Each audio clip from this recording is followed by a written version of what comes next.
आपका फिर से धन्यवाद। विश्व पुस्तक मेले में हम हैं और कविताओं का पाठ कर रहे हैं और गुरुजी का बहुत धन्यवाद, आप सबका धन्यवाद जो सुनने के लिए बड़े धीरज के साथ मुझे सुन रहे हैं। एक कविता को मैंने लिखा और उसको लिखने के कई कारण हैं। उसके लिखने के कई कारण में से विशेष 2-3 कारण मैं बताऊंगा। पहला कारण ये है उसका कि कुछ लोगों को सचेत करना है कि जिस प्रकार से वो सेवा कर रहे हैं वो असल सेवा नहीं है। दूसरा, कुछ लोगों को जागृत भी करना है जो इनके चंगुलों में फंसे हुए हैं वो वहाँ से बाहर निकलें और वो सच्चाई की राह पर आएँ। तो मैं पूरी बात में समय नहीं आपका लूँगा, बल्कि मैं चाहूँगा कि मैं इस कविता को पढ़ दूँ ताकि जो संदेश है वो डायरेक्ट आप समझ जाएं, आप तक पहुँच जाए। ये तनाव की दवाई नाम की पुस्तक है जिसकी 37वीं कविता ये है, पेज नंबर 48 से शुरू होती है। जी मैं शुरू करता हूँ।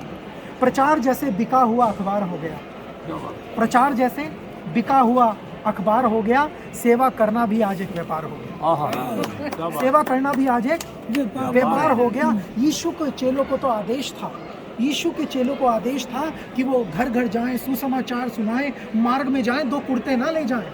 यीशु के चेलों को आदेश था कि वो घर घर जाएं, सुसमाचार सुनाएं, मार्ग में जाएं, 2 कुर्ते ना ले जाएं। पर आजकल के स्वयं घोषित बिशप, पास्टर, प्रोफेट और अपोस्टल बड़ी बेशर्मी से ये काम कर रहे हैं। गरीबों को लूट, मसीहत को बदनाम कर रहे हैं। क्या बात? गरीबों को लूट, मसीहत को बदनाम कर रहे हैं। इन लालचियों ने प्रभु के नाम में तेल, नमक, पोस्टर, सब्जी बेचकर मसीहत को व्यापार बना दिया।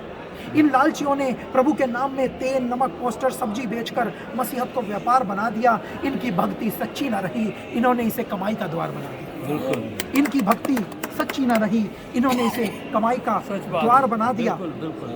और ये मेंबरशिप भी देते हैं, मुझे नहीं पता आपको पता होगा या नहीं। आप देखिएगा मेगा जो मिनिस्ट्रीज है उसमें मेंबरशिप है, ये डायमंड, गोल्डन, सिल्वर मेंबरशिप देते हैं। क्या बात है। ये डायमंड, गोल्डन, सिल्वर मेंबरशिप देते हैं और सर पे हाथ रख के प्रार्थना करने के 25, 50 और 1 लाख रुपए तक लेते हैं। और सर पे हाथ रख के प्रार्थना करने के 25, 50 और 1 लाख रुपए तक लेते हैं। महंगाई बढ़ गई है। और ये यूट्यूब पे छाए हुए हैं, ये यूट्यूब पर छाए हुए हैं, बड़े बड़े टीवी चैनल पर भी आए हुए हैं। अच्छा। ये यूट्यूब पर छाए हुए हैं, बड़े बड़े टीवी चैनल पर भी आए हुए हैं। ऑनलाइन के नाम पर ऐसा जाल फैलाया है, भोले भाले लोगों को बहकाया फुसलाया है। भीड़ जुटाकर ये नारे लगवाते हैं, भीड़ जुटाकर ये नारे लगवाते हैं। आजू बाजू बॉडीगार्ड चला के खुद को सेलिब्रिटी कहलवाते हैं। आजू बाजू बॉडीगार्ड चला के खुद को सेलिब्रिटी कहलाते हैं। ऐसे लगते हैं जैसे फिल्म स्टार जा रहे हैं। हाँ। प्रभु के दास वाली कोई फीलिंग नहीं आती। नौकर वोकर नहीं है। नहीं, वो दास नहीं, वो सेलिब्रिटी कहलाते हैं। और मैंने 2-4 को समझाने की कोशिश की तो मैं अपने अनुभव को आपके साथ साझा कर रहा हूँ। पता नहीं है कहाँ से ज्ञान लेते हैं, इनके प्रचार सुनिएगा आप। हाँ। पता नहीं है कहाँ से ज्ञान लेते हैं। इनको बाइबल से समझाओ तो ये बुरा मान लेते हैं। ओहो। पता नहीं है कहाँ से ज्ञान लेते हैं, इन्हें बाइबल से समझाओ तो ये बुरा मान लेते हैं। खुद की शिक्षा और खुद की दीक्षा चलाते हैं, खुद की शिक्षा, खुद की दीक्षा चलाते हैं। बाइबल से बाहर की बातें वचन से जोड़ जोड़ के समझाते हैं। क्या बात है। बाइबल से बाहर की बातें वचन से जोड़ जोड़ कर समझाते हैं।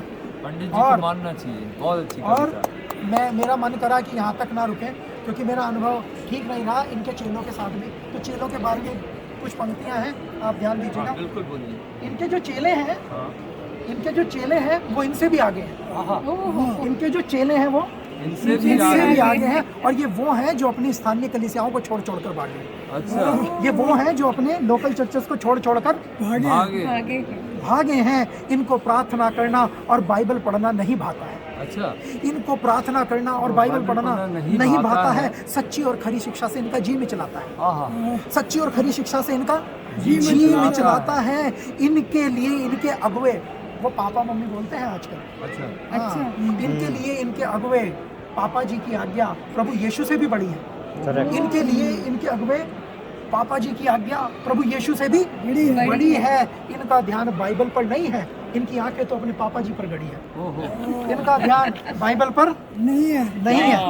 पर इनकी आंखें तो अपने पापा पे गड़ी है, पापा जी पे गड़ी। आप देखिए पापा मम्मी वाला बुरा मान जाते हैं। अगर कोई उनको भैया बोलते तो पता नहीं क्या कर देंगे। एनीवे, आगे ये कारण पता क्या है? इसका कारण भी बता दें। इसका कारण ये है, कारण ये बताओ। बाबावाद से छूटे थे और वापस उसी में चले गए। ओहो अच्छा, ये सोच है आपकी। जी, ये बाबावाद से छूटे थे और वापस उसी में चले गए। चमक धमक मेला और रेला देखकर प्रभावित होकर चले गए।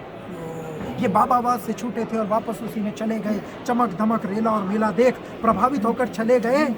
और मेरा दिल मैंने इसमें एक शेर लिखा है जो मैं दिल से कह रहा हूँ आप लोगों को जो सुन रहे हैं, जो ऐसा काम कर रहे हैं। हाँ, शेर पता सुनाओ। नहीं क्यों इंसान खुदा को हर पल आजमा रहा है। पता नहीं क्यों इंसान उस खुदा को हर पल आजमा रहा है। जितना है नहीं उससे ज़्यादा अपने आप को दिखा रहा है। हाँ, जितना खुद है नहीं उससे ज़्यादा अपने आप को दिखा रहा है। चर्च के नाम पर दुकानें चला रहा है।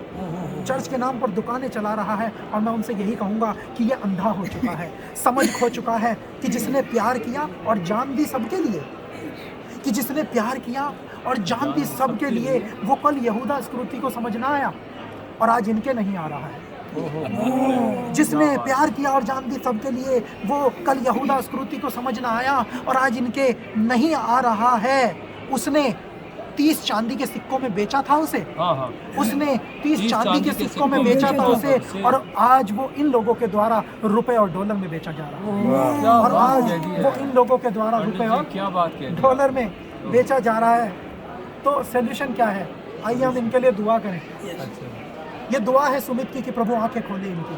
ओहो, ये दुआ है ये सुमित तो हमारी की, भी है। हम सबकी ये दुआ है कि प्रभु आंखें खोले इनकी और ये जान पाए कि मसीहत मसीह से है, ये कोई व्यापार नहीं है।